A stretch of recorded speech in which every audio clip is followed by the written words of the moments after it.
Welcome back here on Live Now from Fox. You are taking a live look here over at the new school. This is in New York City, as really just a couple hours ago, we did see those NYPD officers that came into that building there, and they did clear one of those Gaza war protest encampments that was actually inside of the campus. Now, we know the new school had said that those protesters, they needed to leave, that the encampment needed to be broken down, and that if the protesters did not leave, they would be arrested.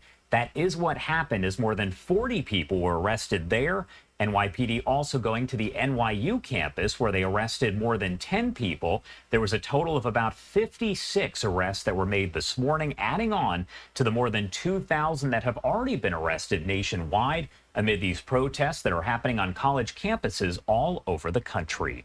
Do want to take you to some of the video from earlier on this week. This is from just days ago, and you've probably seen it by now, but it does show the situation there over on the UCLA campus. You can see as protesters were clashing with other protesters, there was also law enforcement that was involved. We know more than 200 arrests were made as all of this did get fairly violent. I want to talk more about the situation here, so let's bring in Dr. Nir Hoftman, professor of anesthesiology at UCLA. Thank you so much for taking the time to be here with us today. Good morning. All right, so first off, I just want to ask you, we know that UCLA, we saw some of that video, and we've seen many videos coming out of there as more than 200 arrests were made. What is the campus like as all of this is going on? Well, the campus for days has been a war zone. It's been incredibly dangerous to walk through those areas there until that area was dispersed. I myself got assaulted while giving an interview to Fox News. I was jumped by a bunch of thugs who didn't want me to approach the area. Other students, Jewish students, or people that they identified as Zionists, were barred from entering the area, going to class, going to the library. It was just a hostile zone. Do you feel fear? Because as you mentioned, you have been assaulted. What are your thoughts when it comes to safety overall on the campus? No, I think it's a no-brainer. There needs to be law and order.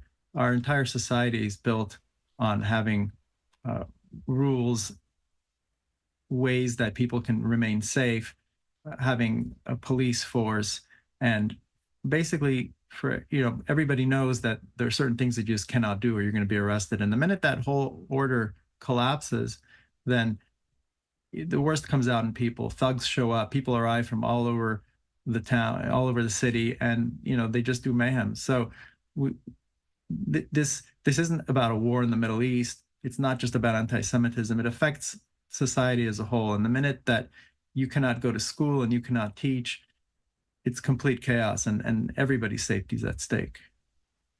And we are looking at some of the video there once again. This is from just a few days ago there on campus. As you can see, the clashes taking place and things did become very violent. Are you surprised? What are your thoughts overall? Did you expect that it would get to this point, what we're seeing there on our screen? Absolutely, I suspected it. In fact, this whole encampment arrived Thursday around middle of the day, and four giant buses arrived. We knew that there were a lot of outsiders. I think many of them came from the USC encampment that had just been disbanded, and we saw them put this together. By Friday morning, I was already down there. I brought a film crew with me to investigate what's going on, and we could see just these were very violent people. They were basically trying to physically push us out, not let us get anywhere near this open public area. And so I went to the police already that day, and I spoke to the senior officer in charge, and he basically told me that they have a directive all the way up from the leadership. He mentioned specifically Michael Beck, who's the vice chancellor, basically not allowing them to go up there. And when we had a permitted legal counter protest on Sunday, many people were assaulted because a lot of these protesters left their encampment, came onto our legally permitted area, and tried to kick us off, basically shut down our protest before it even began. And so Monday, again, I went to the police after I was assaulted, and it was the same story. They basically said they're not allowed to go up there. I was assaulted. I knew where the person that assaulted me was, but they just said we're powerless to do anything. And so it was clear that at some point this is going to explode. And unfortunately, that's what it took for them to come clear this encampment. I mean, I'm against all violence, and I think it was terrible what happened on Tuesday night, but predictable. What message, if any, do you have for these protesters there who tried to get back on to the UCLA campus after those arrests happened yesterday? They tried to get right back on and pretty much do it all over again. What message do you have for them? My message to the students is it's absolutely your right to protest, but do it legally, do it in a dignified manner. Be part of the community. Don't tear it down. Don't burn down the house. This is our collective home, UCLA. It's a great place. I've been there for decades, and don't destroy it. To the non-protesters who are just fomenting and agitating that don't belong here, my message to them is don't come here. We don't want you here. What needs to happen next? What is the next step in all of this to make sure that everyone on campus is safe? I think we've all learned, and especially I think the protesters have learned, that law and order is imperative to having a safe environment. These same people that were yelling, pigs go home and defund the police were the first people that were calling 911 when the thugs that came to hurt them arrived. And so I think we need to not allow these illegal encampments to be set up. The minute one appears to be forming, it needs to be shut down. And at the same time, students need to be given a legal avenue to protest and share their concerns. It's the American way.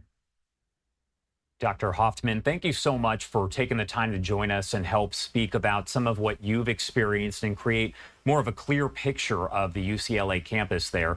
Is there anything else you want to add before I let you go? Yeah, I just want to say that, anti-Semitism, Jew hate is the canary in the coal mine for the entire society falling apart. And we've seen it lead to a world war. We're seeing it in the United States now. I still believe that it's a small number of people that are hating the Jews, but it starts with the Jews and it ends with everybody. And I could tell you, like in the medical school right now where I work, there is anti-Semitism baked into the curriculum, and this isn't something that started October 7th. We've been fighting this for over 2 years, and they still haven't really fixed the problem. And so we really need to look at this and just remember that this is going to eventually affect all Americans, not just the Jewish people. Dr. Nir Hoftman, thank you so much for taking the time to be here with us today. Thank you.